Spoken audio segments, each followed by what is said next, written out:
परमेश्वर का धन्यवाद हो। एक और बार एक सुंदर अवसर परमेश्वर ने हम सभी को प्रदान किया है। आज की शाम जब हम परमेश्वर के वचन से मनन करेंगे, मैं आपको याद दिलाना चाहता हूँ, पिछली बार मैंने परमेश्वर के वचन से इस बात को सामने रखा था कि हम विश्वासी लोग परमेश्वर के लिए कितने बहुमूल्य लोग हैं।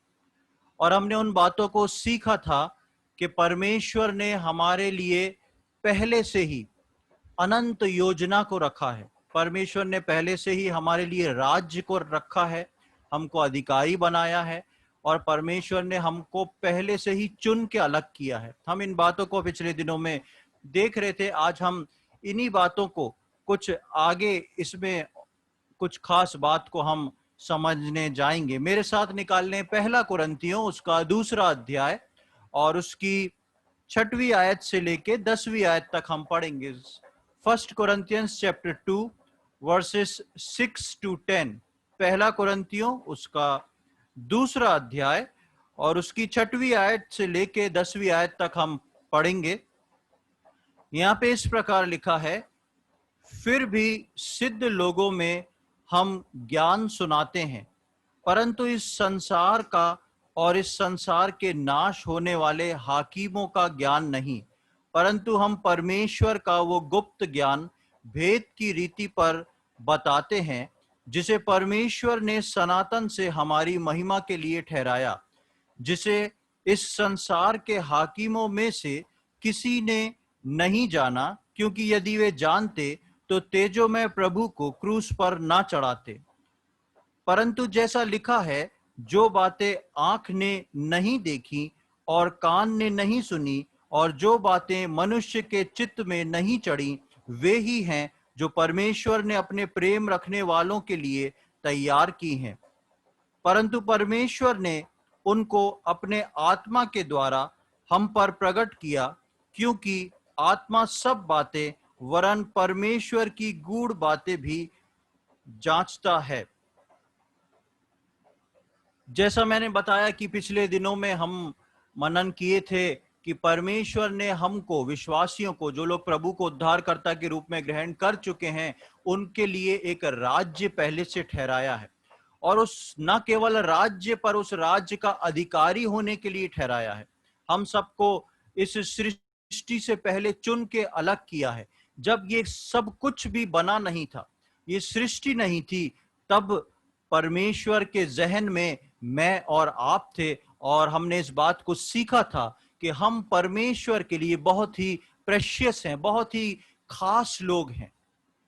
जब हम पहला कुरिन्थी उसके 2 अध्याय की 6वीं आयत से लेके 10वीं आयत तक पढ़ते हैं, तो यहाँ पर प्रेरित पौलुस जो है कुछ खास बात को कलीसिया को बांटता है, और वो बताता है कि मैं कुछ खास ज्ञान की बातें जो सिद्ध लोग हैं उनके अंदर, उनको मैं बताना चाहता हूं या उनके बीच बांटता हूं। जब कुरिन्थ की कलीसिया को पौलुस ने ये पत्र लिखा, तब ये कलीसिया पौलुस के द्वारा स्थापित थी, और काफी समय बीतने के बाद इस कलीसिया में कई प्रकार की गड़बड़ियां आ चुकी थी। और इस गड़बड़ी का सबसे खास जो कारण था वो ये था कि उस कलीसिया में कई दलबंदी हो गई थी। कई लोग जो थे उनके गुट बन गए थे, क्योंकि हर एक लोग अपनी समझ के हिसाब से, जैसा वो सोचते थे, जैसा वो सीखते थे, जैसा वो समझते थे, उस हिसाब से उस कलीसिया को चलाने की कोशिश करते थे। और इस वजह से कलीसिया में दलबंदी हो गई थी, अलग अलग छोटे छोटे गुट बन गए थे, और उस गुट के बनने के कारण शैतान को बहुत अधिक मौका मिला, और उस कलीसिया में पाप भी आ चुका था। ऐसे समय में पौलुस प्रेरित जो है वो कुरिन्थ की कलीसिया को एक पत्र लिखता है, जिसको हम पहले कुरिन्थियों के रूप में देखते हैं नए नियम में। जब पौलुस यहाँ पर लिखता है, और हमने 2 अध्याय की 6वीं आयत से लेकर 10वीं आयत तक पढ़ा, तो हम देखते हैं कि पौलुस लिखता है, फिर भी सिद्ध लोगों में हम ज्ञान सुनाते हैं, परंतु इस संसार का और इस संसार के नाश होने वाले हाकिमों का ज्ञान नहीं। पौलुस बोलता है कि हम सिद्ध लोगों में ज्ञान सुनाते हैं।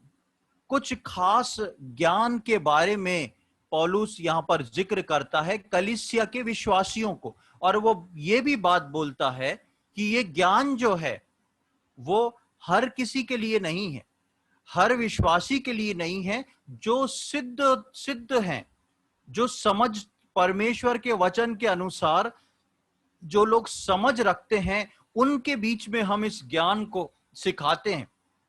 और उसका कारण भी लिखता है कि ये ज्ञान जो है वो ज्ञान नहीं जो संसार का है, जो उस कलीसिया के लोगों ने अपने अपने सोच विचार से समझ के अपने आप को ढाल के अपने अपने गुट बना लिए थे, और इस रीति से कलीसिया में पाप का प्रवेश हो चुका था।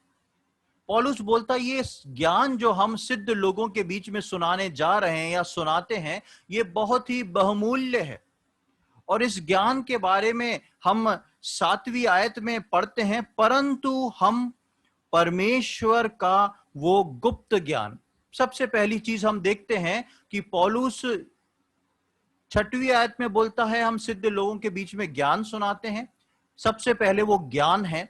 7वीं आयत में हम आते हैं तो उसके लिए पौलुस शब्द इस्तेमाल करता है वो गुप्त ज्ञान, सीक्रेट विजडम या हिडन विजडम। और उसके बाद लिखता है कि भेद की रीति पर बताते हैं, मिस्ट्री ऑफ गॉड या परमेश्वर का भेद की रीति से बताते हैं, जिसे परमेश्वर ने सनातन से हमारी महिमा के लिए ठहराया है।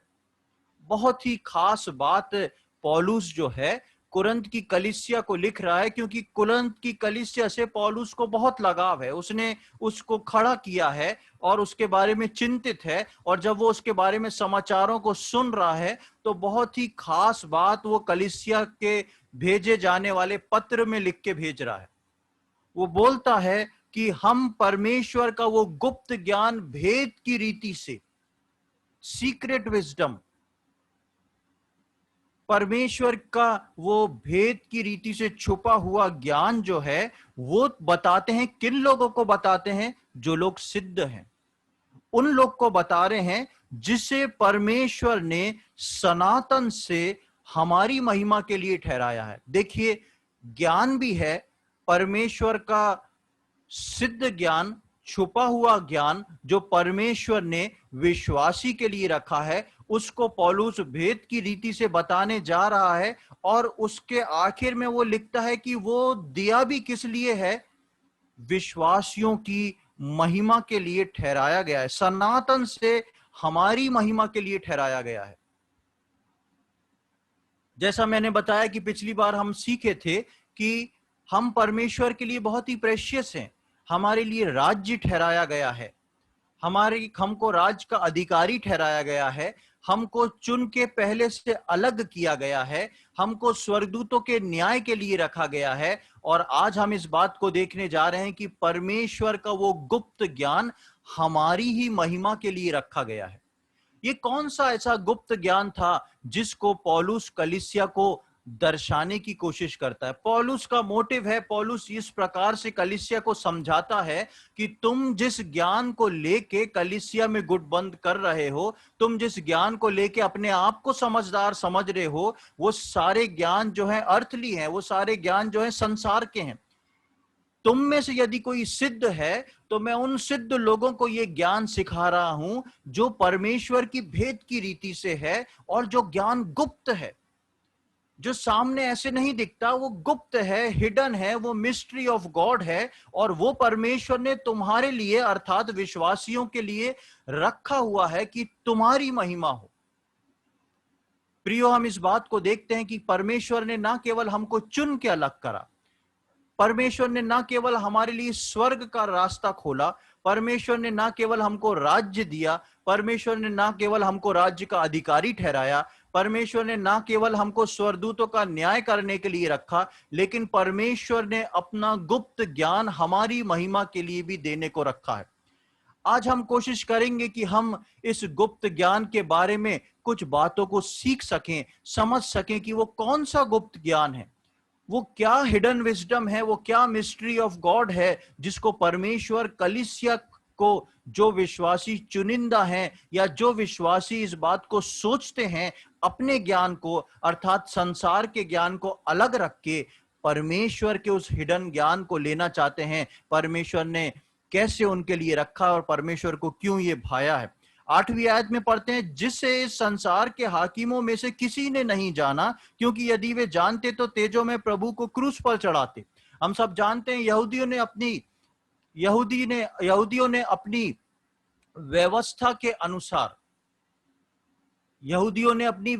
के अनुसार सोचा कि ये मसीहा नहीं है। उन्होंने अपने ज्ञान के अनुसार सोचा और प्रभु यीशु मसीह को क्रूस पर चढ़ा दिया। लेकिन जिन लोगों ने प्रभु यीशु मसीह को ज्ञान समझा, जो इस भेद की बात को समझ पाए कि ये मसीहा है, प्रभु यीशु मसीह जो है हमारा उद्धार करता है, उन लोगों ने उद्धार पा लिया। वो ज्ञान इन लोग के लिए जीवन बन गया और जिन्होंने नहीं समझा उनके लिए नाश होने का कारण बन गया। उसी बात को पौलुस आगे लिखता है 9वीं आयत में, परंतु जैसा लिखा है, जो बातें आंख ने नहीं देखी और कान ने नहीं सुनी और जो बातें मनुष्य के चित्त में नहीं चढ़ी, वे ही हैं जो परमेश्वर ने अपने प्रेम रखने वालों के लिए तैयार की हैं। परमेश्वर कुछ सनातन से विश्वासियों के लिए तैयार कर रहा है, रेडी कर रहा है, कुछ तैयारी में है। और उसने तैयार करके कुछ ऐसी खास और गूढ़ बातों को रखा है, ऐसे हिडन विजडम को रखा है जो परमेश्वर अपने बच्चों को देना चाहता है। लेकिन परमेश्वर के बच्चे जो विश्वासी हैं, जब अपने ज्ञान, अपने तजुर्बे और संसार के ज्ञान के हिसाब से चलते हैं, तो पौलुस बोलता है कि वो उनके लिए नहीं है। जो परमेश्वर पे डिपेंड होके परमेश्वर का ज्ञान लेना चाहते हैं, वो उनके लिए रखा है। और ऐसे ही लोगों के लिए परमेश्वर ने बोला है, जो बातें आंख ने देखी नहीं और कान ने नहीं सुनी। इसलिए परमेश्वर जब प्रकाशन देता है, इसलिए परमेश्वर जब अपना वचन उजागर करता है, इसीलिए परमेश्वर की अगुवाई में जब कोई प्रार्थना करता है, तो वो व्यक्ति जो है अलग होता है, क्योंकि उसने अपने जीवन में परमेश्वर को बोलने का और उसने अपने जीवन में परमेश्वर को सुनने का स्थान दिया है। और इसी बात को पौलुस बोलता है कि हम सिद्ध लोगों में इस बात को बताते हैं। बाइबल में कुछ प्रभु के जनों ने इस भेद और ज्ञान को लिया और मसीहों के लिए उस ज्ञान और आदर्श को फैलाया भी है। यानी कि बाइबल में परमेश्वर के बहुत से भविष्यवक्ता, परमेश्वर के बहुत से ऐसे जन हुए जिन्होंने अपने आप को नम्र और दीन करके अपनी समझ को उठा के अलग रखा और परमेश्वर के उस गुप्त ज्ञान को, परमेश्वर की उस योजना को अपने जीवन में समझने की कोशिश करी। और जब लोगों ने, ऐसे व्यक्तियों ने, ऐसे विश्वास करने वाले परमेश्वर के जनों ने परमेश्वर को अपने जीवन में स्थान दिया, अपने कान सुनने को बढ़ाए, अपनी समझ को परमेश्वर के सम्मुख रख के खोला, तो परमेश्वर ने उनको अपने गुप्त ज्ञान से तृप्त किया। और जैसे जैसे उन्होंने उस गुप्त ज्ञान को लिया, वो बाइबल में ही नहीं लेकिन आज भी विश्वासियों के लिए एक उद्धार में आगे बढ़ने का एक बड़ा कारण बने हैं। और परमेश्वर ने ये चीज जो है वहीं रोक नहीं दी। केवल परमेश्वर ने उत्पत्ति से लेकर प्रकाशित वाक्य तक रोक नहीं दी, लेकिन परमेश्वर का वचन बोलता है और पौलुस कलीसिया को लिखता है कि जिन बातों को आंख ने देखा नहीं और जिन बातों को कानों ने सुना नहीं, परमेश्वर ने अपने प्रेम करने वालों के लिए ऐसी ही बातें रखी हैं। जरा हम आज की तारीख में सोच के देखें, बाइबल पढ़ते हुए, प्रार्थना करते हुए परमेश्वर ने हम लोगों को ऐसे कितने प्रकाशन दिए हैं जो कि साधारणता नहीं मिलते। ऐसा कितना परमेश्वर ने हमारे हृदय से बात किया है जिससे हमको पता पड़ता है कि बाकी विश्वासियों को ऐसा नहीं मिला। परमेश्वर चाहता है हर विश्वासी को इस बात को देना, उस गुप्त ज्ञान को देना जो परमेश्वर ने सनातन से मेरे और आपके लिए रखा है। और हम शुरू से अगर बाइबल को देखें तो आप देखेंगे बहुत सारे लोगों में कुछ जन उस ज्ञान को पाने के लिए निकल के आए। हम सब देखते हैं कि जब परमेश्वर ने इजराइलियों की पुकार को सुना, उनके रोने को, उनके कराने को सुना, परमेश्वर ने मूसा को भेज दिया और परमेश्वर ने अपनी योजना, परमेश्वर ने अपनी व्यवस्था, परमेश्वर ने अपना सिद्ध ज्ञान मूसा के ऊपर प्रकट करा। जबकि हम जानते हैं कि जब इजरायली वहां से निकले थे तो 6 लाख से अधिक थे, लेकिन इतने लाखों लोगों में परमेश्वर ने मूसा को चुन के अपने ज्ञान को प्रकट किया। क्यों? क्योंकि मूसा सुनने में सक्षम था, मूसा को एक इंटरेस्ट था। बहुत सारे चरवाहा बैठ के भेड़ों को चरा रहे थे, लेकिन मूसा बोलता है मैं जाके उस पहाड़ पे जलती हुई झाड़ी को देख के आऊंगा और देखूंगा कि यह अद्भुत काम कैसे हो रहा है। सिर्फ मूसा में इंटरेस्ट आया, मूसा में वो भूख और प्यास थी, मूसा उस आश्चर्य कर्म को देखना चाहता था। लाखों लोग में परमेश्वर ने मूसा को चुन के अपनी योजना, अपनी व्यवस्था, अपनी ज्ञान को मूसा के ऊपर प्रकट करा और मूसा के द्वारा इजराइलियों पे प्रकट हुआ। उसके बाद हम देखते हैं परमेश्वर अब्राहम को बुलाता है और अब्राहम जो है उसके ऊपर परमेश्वर कनान की सारी योजनाओं को, भविष्य की सारी योजनाओं को प्रकट करता है। इतने सारे लोगों में परमेश्वर ने अब्राहम के ऊपर प्रकट किया। हम देखते हैं कि परमेश्वर ने शमूएल को बुलाया। आप सोचें कितना पेशेंस है परमेश्वर में। परमेश्वर मूसा के लिए 80 साल रुका रहा। जब इजराइल में हम पढ़ते हैं पहले शामुएल की किताब में कि उस वक्त वचन मिलना जो था बहुत कम हो चुका था, दर्शन मिलते नहीं थे। ऐसे समय में परमेश्वर जो था शमूएल के बड़े होने तक रुका रहा, और जब वो बालक ही था तब परमेश्वर ने शमूएल से बात करी, एली याजक से बात नहीं करी। एली याजक वहां मौजूद है, परमेश्वर बात कर रहा है किससे? शमूएल से, क्योंकि शमूएल परमेश्वर की आवाज को सुनने पाया। शमूएल पे समय था, शमूएल पे इंटरेस्ट था उस बात को सुनने के लिए। बेशक शमूएल पे तजुर्बा नहीं था, इसलिए वो 3 बार एली के पास गया, लेकिन आवाज परमेश्वर की केवल शमूएल ही सुन पाया।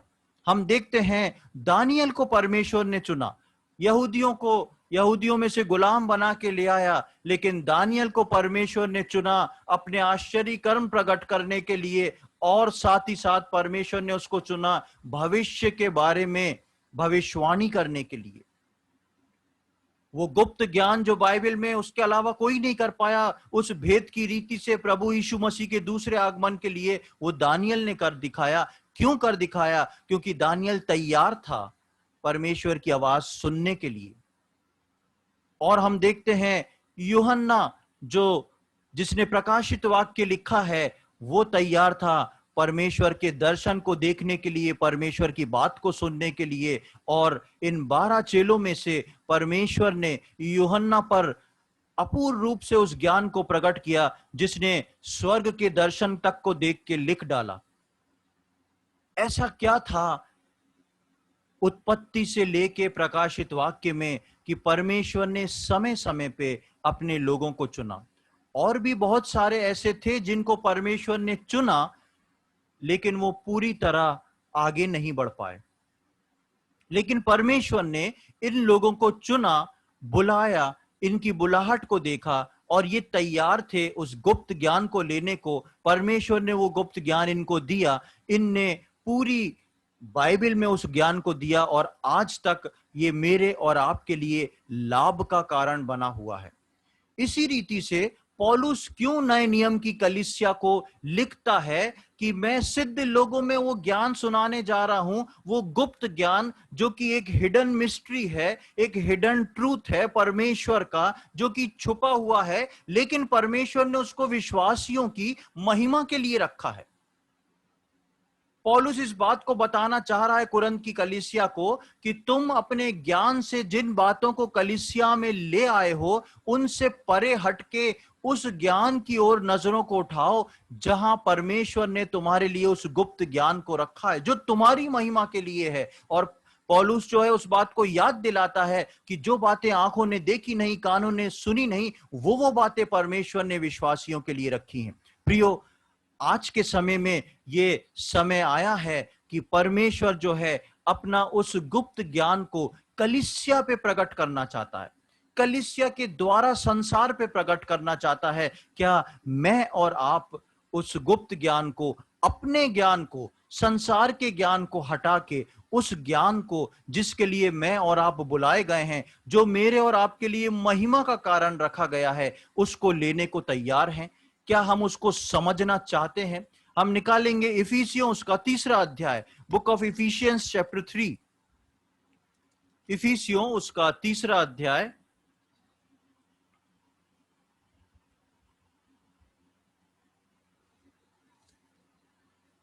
इफिसियों 3 उसका 9 से 11वीं आयत तक हम पढ़ेंगे। Efficiency 3 versus 9 to 11। और सब पर यह बात प्रकाशित करूं कि उस भेद का प्रबंध क्या है, जो सबके सृजनहार परमेश्वर में आदि से गुप्त था, ताकि अब कलीसिया के द्वारा परमेश्वर का विभिन्न प्रकार का ज्ञान उन प्रधानों और अधिकारियों पर जो स्वर्गीय स्थानों में हैं प्रकट किया जाए, उस सनातन मनसा के अनुसार जो उसने हमारे प्रभु यीशु मसीह में की थी। यहां पर हम देखते हैं कि उस ज्ञान का को प्रकाशित करूं। पौलुस बोलता है कि ये समय है कि उस ज्ञान के प्रबंध को प्रकाशित करूं जो सृजनहार परमेश्वर में आदि से गुप्त था। आदि से गुप्त क्यों था? ये गुप्त ज्ञान आदि से गुप्त क्यों था? ये आदि से गुप्त इसलिए था क्योंकि आदि के समय में मैं और आप नहीं थे, लेकिन परमेश्वर ने इस गुप्त ज्ञान को आदि के समय से गुप्त रखा हुआ था कि जब कलीसिया आएगी और परमेश्वर के बच्चे जो होंगे, जो उससे प्रेम करने वाले होंगे, ऐसे गुप्त ज्ञान को मैं अपने बच्चों पर प्रकट करूंगा जिन बातों को आंखों ने देखा नहीं है और कानों ने सुना नहीं है।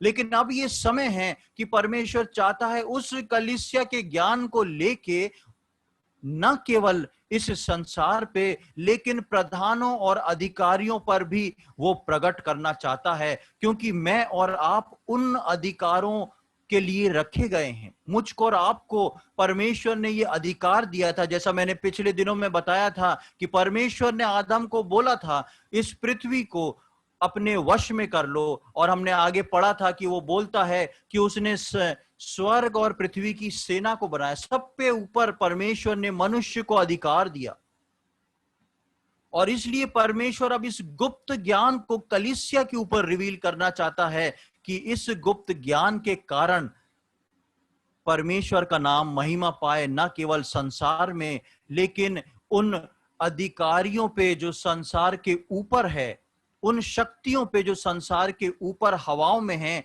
और साथ ही साथ कलीसिया में और संसार के सारे लोगों में। वो गुप्त ज्ञान का परमेश्वर इंतजार करता है कि उसको मैं और आप लें।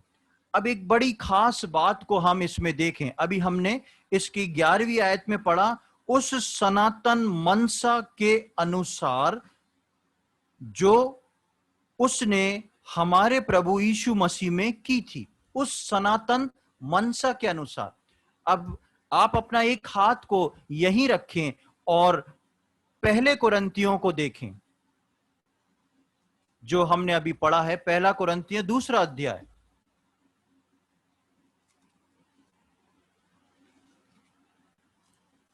पहला कुरिन्थियों 2 अध्याय और उसकी 7वीं आयत को फिर से देखें।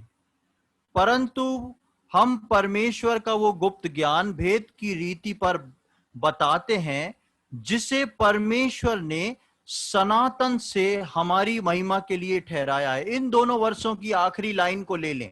कुरिन्थ में लिखा हुआ है परमेश्वर ने सनातन से हमारी महिमा के लिए ठहराया, और इफिसियों 3:11 के आखिरी भाग में पढ़ते हैं कि उसकी मनसा सनातन मनसा के अनुसार जो उसने हमारे प्रभु यीशु मसीह की थी। परमेश्वर ने जगत की उत्पत्ति से पहले प्रभु यीशु मसीह में एक सनातन मनसा को रखा था कि जो प्रभु यीशु मसीह को लेंगे उनको प्रभु यीशु मसीह मिलेगा, और उस प्रभु यीशु मसीह के साथ जो है वो सनातन ज्ञान जो भेद की रीति से रखा है वो भी मिलेगा। विश्वासियों के जीवन में अक्सर ऐसा होता है कि हम उस सनातन प्रभु यीशु मसीह को अपने जीवन में ले लेते हैं।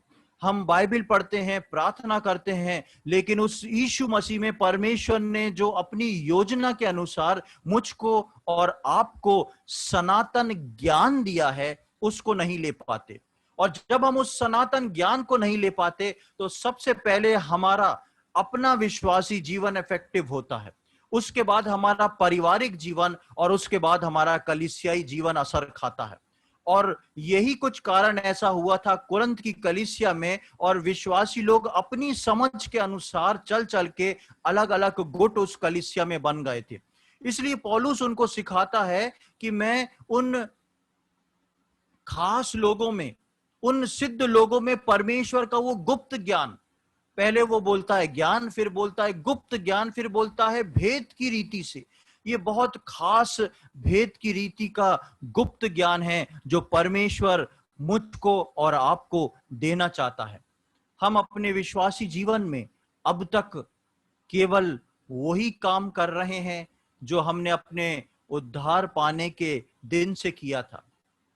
आप जानते हैं, जब हम इस भेद की रीति से आगे बढ़ते हैं तो सबसे पहले क्या होता है, जब आप इस भेद की रीति से आगे बढ़ेंगे, हर दिन आप परमेश्वर के नए ज्ञान को समझेंगे, आप कभी भी एक शब्दों में प्रभु की आराधना नहीं करेंगे। हर बार आपकी आराधना में एक नया शब्द, एक नया स्तुति गान निकलेगा। क्यों निकलेगा? क्योंकि हर दिन प्रभु आपको भेद की रीति से भर रहा है, हर दिन आपको प्रभु नया कर दे रहा है। और उसके साथ साथ हमारे जीवन में बदलाव, हमारे पारिवारिक जीवन में बदलाव, हमारी कलीसियाई जीवन में बदलाव, और वो बातें संसार और संसार के बाहर के लोग और कलीसिया के जो बदले ना हैं लोग, जो अभी तक नहीं बदले हैं, वो लोग मेरे और आपके जीवन के अंदर उन बातों को हैरानी से देखते हैं जो आंखों ने देखी नहीं और कानों ने सुनी नहीं, लेकिन वो परमेश्वर के योग्य हैं। प्रियो, आज के समय में भी परमेश्वर की नजरें कलीसिया पे आके टिकी हुई हैं। परमेश्वर आज भी कलीसिया में ऐसे अब्राहम को, परमेश्वर आज भी कलीसिया में ऐसे मूसा को, ऐसे शमूएल को, ऐसे दानियल को ढूंढ रहा है, जिनके ऊपर वो अपनी उस वाचा को, उस अपने भेद की बातों को प्रकट करे।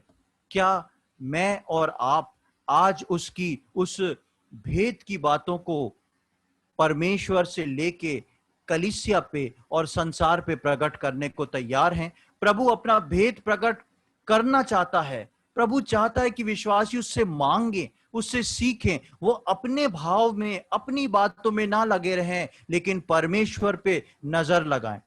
क्या हम आज अपनी ही समझ से कलीसिया में जी रहे हैं, या हम परमेश्वर के उस भेद की रीति को लेते हैं? हम अपनी समझ से, अपने तजुर्बे से अगर कलीसिया में चलेंगे, प्रभु को जानेंगे, तो हम ज्यादा दूर तक नहीं चल पाएंगे। लेकिन परमेश्वर चाहता है कि मैं और आप जो हैं वो भेद की उस बातों को समझें जो पौलुस कुरिन्थ की कलीसिया को लिखता है, और उन बातों को जो आंख ने देखी नहीं, कान ने सुनी नहीं, वो बातें जो परमेश्वर ने हमारे लिए रखी हैं, हम उनको लें। दूसरी ओर शैतान हमको संसार के ज्ञान और संसार में फंसा के रखना चाहता है, ताकि हम उसको जो परमेश्वर ने हमारे लिए सनातन से रखा है, हम उससे अनजान रहें। जैसा हमने अभी इफिसियों में और कुरिन्थियों में पढ़ा था कि परमेश्वर ने आदि से उस भेद को गुप्त रखा, और प्रभु यीशु मसीह में उसने प्रकट किया, और उसने उस सनातन योजना को विश्वासियों की महिमा के लिए रखा। लेकिन शैतान जो है, हमेशा जो परमेश्वर ने मनुष्य के लिए रखा है, शैतान हमेशा मनुष्य को उसकी तरफ से फेर देता है। और ऐसा बात नहीं कि शैतान विश्वासियों के बीच में छेड़छाड़ नहीं करता। शैतान कलीसिया के विश्वासियों के बीच में भी वो बातें दिखाना चाहता है जो कलीसिया के विश्वासी देखना और सुनना पसंद करते हैं, या उनका पुराना स्वभाव उन बातों को देखना और सुनना पसंद करता है। ऐसा ही कुछ जो है शैतान ने अदन की वाटिका में शुरुआत में ही किया था। परमेश्वर ने आदम हवा को बनाया, परमेश्वर ने दो खास पेड़ों को लगाया, एक जीवन का वृक्ष, एक भले बुरे ज्ञान का वृक्ष। जीवन का वृक्ष पाके हमेशा हमेशा के लिए आदम और हव्वा जिंदा रह सकते थे, लेकिन शैतान कभी नहीं चाहता था कि आदम और हव्वा हमेशा जीवित रहें। शैतान ने आदम और हव्वा को जो था जीवन का वृक्ष नहीं दिखाया, लेकिन शैतान ने आदम और हव्वा को उस वृक्ष की विशेषताएं दिखा दी जो परमेश्वर ने जिसका फल खाने के लिए मना किया था। इसी रीति से आज भी शैतान विश्वासियों को जो है भटकाता है, अलग करता है उन बातों को जो परमेश्वर ने सनातन से मेरे और आपके लिए रखी, जो परमेश्वर की सनातन की योजना में मेरे और आपके लिए है, जो हमेशा से गुप्त है। और परमेश्वर चाहता है कि जिन्होंने प्रभु यीशु मसीह को अपना उद्धारकर्ता के रूप में ग्रहण किया है, परमेश्वर चाहता है कि मैं उस सनातन ज्ञान को जो इतने सालों से मैंने गुप्त रखा था, उसको मैं विश्वासियों के ऊपर प्रकट करूं। लेकिन विश्वासी उन बातों को लेना नहीं चाहता क्योंकि वो अपने ज्ञान में परिपूर्ण है। प्रियो, यही बात जो थी पौलुस कुरिन्थ की कलीसिया में उन गड़बड़ियों का कारण है करके बताता है और उनको इस पत्र में लिखता है कि मैं जो सिद्ध हैं उनके बीच में उस ज्ञान को बताता हूं। आज मैं और आप इस बात को सोचें, हम कलीसिया में सिद्धता के कौन से पायदान में हैं? हम कलीसिया में सिद्धता के कौन से स्तर में हैं? हमारा सिद्धता में क्या स्टेटस है?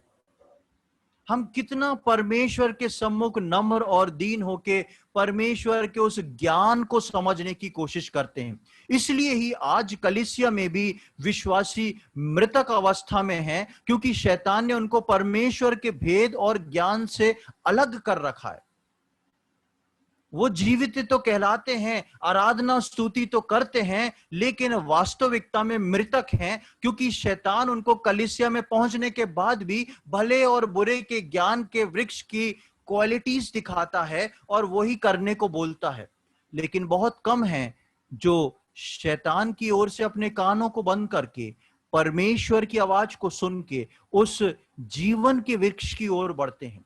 क्योंकि परमेश्वर बोलता है कि ये ज्ञान जो है ये सिद्धता की ओर तो ले जाएगा ही, लेकिन तुमको महिमा का कारण, तुम्हारे लिए एक महिमा का कारण है, मनुष्य की महिमा के लिए। अभी तक हम परमेश्वर की महिमा, प्रभु यीशु मसीह की महिमा करते हैं।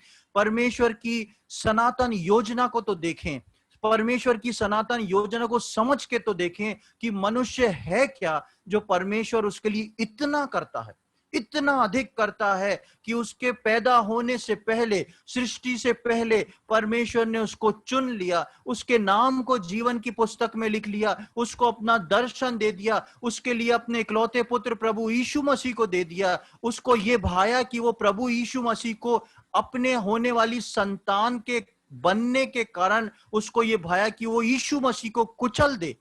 उसको ये भाया कि यीशु मसीह लहूलुहान हो जाए। उसको ये भाया कि यीशु मसीह जो है उसका रूप जो है इतना बिगड़ जाए कि मनुष्य के रूप सा ना दिखे, क्योंकि प्रियो वो मुझसे और आपसे बेहद प्रेम करता है। ये परमेश्वर का सनातन का प्रेम है। आप और मैं इस बात को आज जानने की कोशिश करें, आपने और मैंने परमेश्वर के प्रेम को आज तक कितना समझा है। कितने वर्ष हमने उद्धार पाने के बाद कलीसिया में जुड़ के बिता दिए हैं, हम कितना परमेश्वर के प्रेम की गहराई को जान पाए हैं। एक तरफ देखें कि परमेश्वर हमारे लिए क्या क्या सोच रहा है, दूसरी तरफ देखें कि हम क्या क्या सोच रहे हैं। एक तरफ देखें कि दिन भर 24 घंटे परमेश्वर इस बात में बिजी है, उसने सनातन से मेरे और आपके लिए ज्ञान को तैयार किया है। वो उस बात से उत्सुक है कि मैं अपने बच्चों को ये जो ज्ञान मैंने इनके लिए रखा था ये उन पे प्रकट करूं। मैं और आप उस ज्ञान का लुत्फ उठा रहे हैं जो संसार में शैतान मुझको और आपको दिखा रहा है। प्रियो, कलीसिया के लिए ये एक जागने का समय है। कलीसिया के लिए ये सजग और सतर्क होने का समय है। हम जानते हैं कि आज के समय में चारों ओर का माहौल बिगड़ चुका है। हम जानते हैं कि प्रभु यीशु मसीह का आगमन बहुत निकट हो चुका है। हम कलीसिया में अपने स्थान को पहचाने, हम कलीसिया में अपनी जिम्मेदारी को पहचाने। अब बहुत समय बीत गया है। परमेश्वर का वचन बोलता है रात प्रायः बीत चुकी है, दिन निकलने पर है। क्या मैं और आप उस दिन का सामना करने के लिए तैयार हैं? क्या मैं और आप प्रभु यीशु मसीह के न्याय आसन के सामने जिस दिन जाके खड़े होंगे, परमेश्वर दिखाएगा, हे मेरे बेटे, हे मेरी बेटी, ये देख, ये था सिद्ध ज्ञान जो तू अपनी सारी जिंदगी में नहीं ले पाया क्योंकि तू संसार के ज्ञान में बिजी था। प्रियो, आज हम इस बात को सोच के देखें।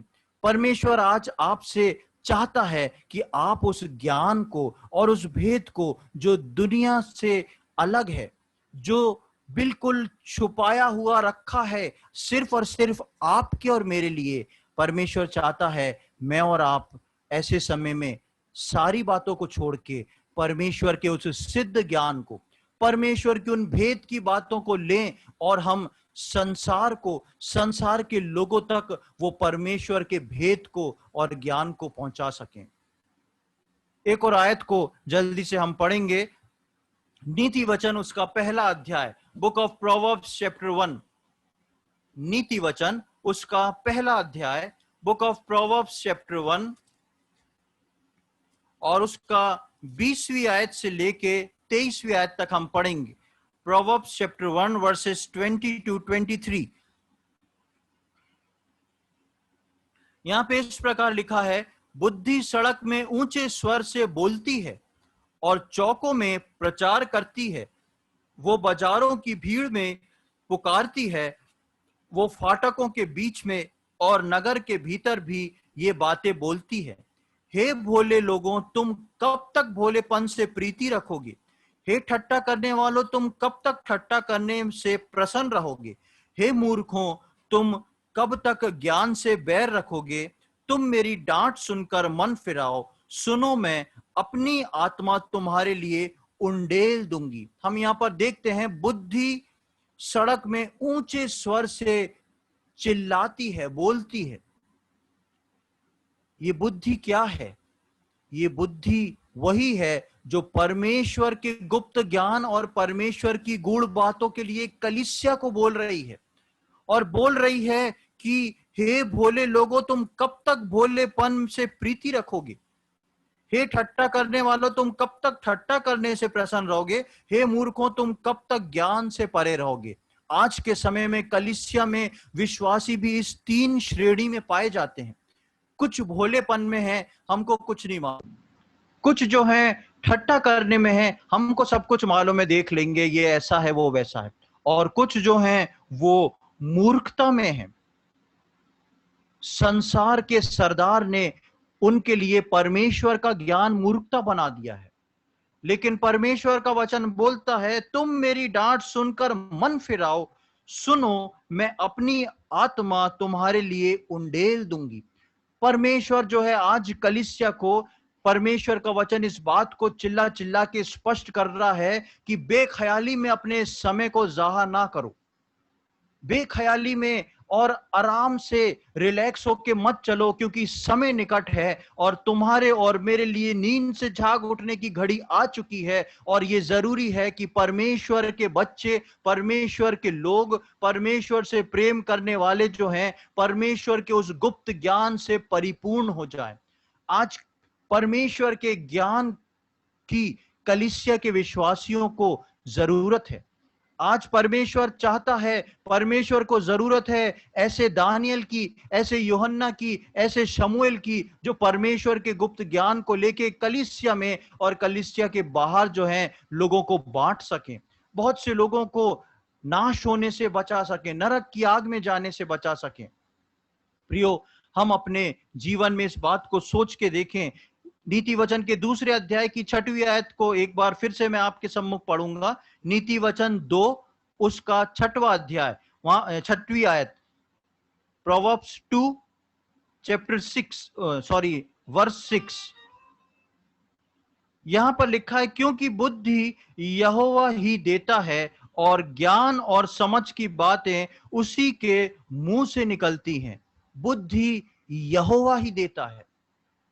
उस अदन की वाटिका में जो था, शैतान बुद्धि बांटने आ गया, हवा ने ली, हमेशा हमेशा के लिए मृत्यु को पा लिया। लेकिन परमेश्वर का वचन बोलता है कि बुद्धि देने वाला सिर्फ परमेश्वर है, यहोवा ही देता है, और ज्ञान और समझ की बातें सिर्फ उसके मुंह से निकलती हैं। और हम जानते हैं परमेश्वर का वचन पर इतना खास है कि परमेश्वर ने अपने नाम से अधिक महत्व अपने वचन को दिया, और परमेश्वर ने अपने वचन को देहधारी करके मेरे और आपके लिए भेज दिया। और वो देहधारी वचन के लिए हम इफिसियों में पढ़ते हैं कि परमेश्वर ने प्रभु यीशु मसीह में उस ज्ञान को रखा, और यीशु मसीह में मुझको और आपको चुन के अलग किया। जब आज मैं और आप यीशु मसीह में आ चुके हैं, जब आज मैं और आप यीशु मसीह के ज्ञान के अंदर हैं, तो हम क्यों ना परमेश्वर से उस गुप्त ज्ञान को, उस भेद की रीति से जो सनातन से मेरे और आपके लिए रखा गया है, उसको समझें, उसको पढ़ें, उसको सीखें, और उससे अपने जीवन को बेहतर करें, अपने परिवार के जीवन को बेहतर करें, अपनी कलीसियाई जीवन को बेहतर करें, और संसार के जीवन को बेहतर करें। हम कुरंत की कलीसिया के समान गुटबंदी में अपनी प्रगति को ना रोकें, जो प्रगति होना चाहिए उसको ना रोकें, लेकिन हम परमेश्वर का वो गुप्त ज्ञान जो सनातन से मेरे और आपके लिए रखा है, उसको लेने की कोशिश करें। परमेश्वर ने जितनी भी बातें रखी हैं, जैसा हमने पिछले बार सीखा था, परमेश्वर ने राज्य देने के लिए रखा है, परमेश्वर ने हमको अधिकार देने के लिए रखा है, परमेश्वर ने हमको स्वर्गदूत का न्याय करने के लिए रखा है। ये सब बातें ऊपर जाके मिलने वाली हैं, लेकिन इस संसार में परमेश्वर ने मेरे और आपके लिए वो बातें रखी हैं जो संसार की आंखें नहीं देख सकती, जिसको संसार के कान नहीं सुन सकते।